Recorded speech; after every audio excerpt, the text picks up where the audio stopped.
Okay, now I'm going to show how to do old-fashioned cornbread, and I'm going to take 2 cups of the it's called buttermilk cornmeal mix, and I'm going to put it in my bowl. Now you need 2 cups of cornmeal mix, and this will make enough to go in a 9-inch round skillet. And this is just the way that I make cornbread. I do it another way too. I call it the cheaty way if I don't have time to do it this way. And it's a little like cheating, but I'll show you that too when I have more time and when I'm going to make it again. I'll show you the cheaty way. Okay, so you got your 2 cups of self-rising cornmeal. And it's a cornmeal mix. It's got the baking powder already in it, so you don't have to mess with that. But you have this, and then you need 3 tablespoons of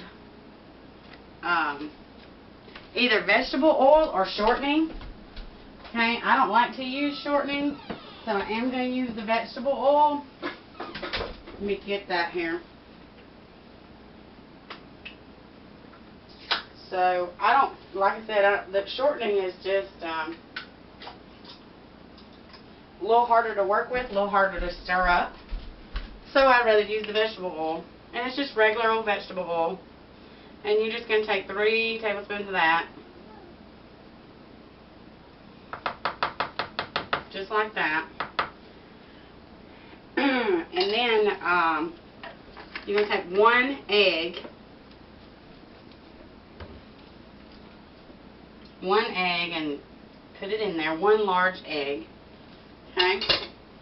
And then 1½ cup of milk. You're going to stir it in there. Now I'm going to just stir it in real good. Break that egg up. I'm just going to use a spoon to stir it up. Get all the lumps out.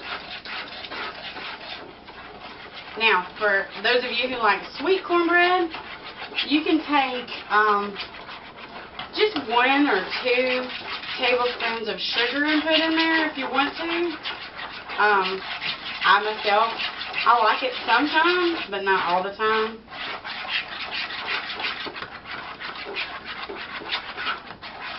But I set my oven to 350, and I'm going to bake this in the skillet for about 20 minutes on 350. Now let's add the rest of that milk. Alright.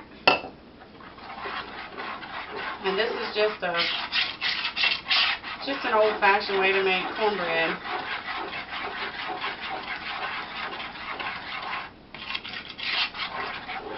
Okay, now you've got your consistency that you kind of want, and you want to work all those lumps out and see how it's not lumpy, because if it is lumpy, then you got a problem. It's not going to bake up like it should. And if you have regular cornmeal, then you're going to need to add some baking powder to it. For this mixture, I would say 2 teaspoons of baking powder if you're going to do it that way. Or you can just use the self-rising cornmeal mix. We're just going to pour it right in there and bake it in the oven on 350, like I said. It was about 35 minutes, maybe a little bit longer, but that's what your cornbread's going to look like when it comes out of the oven.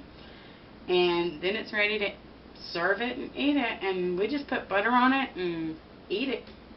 Alright, thanks.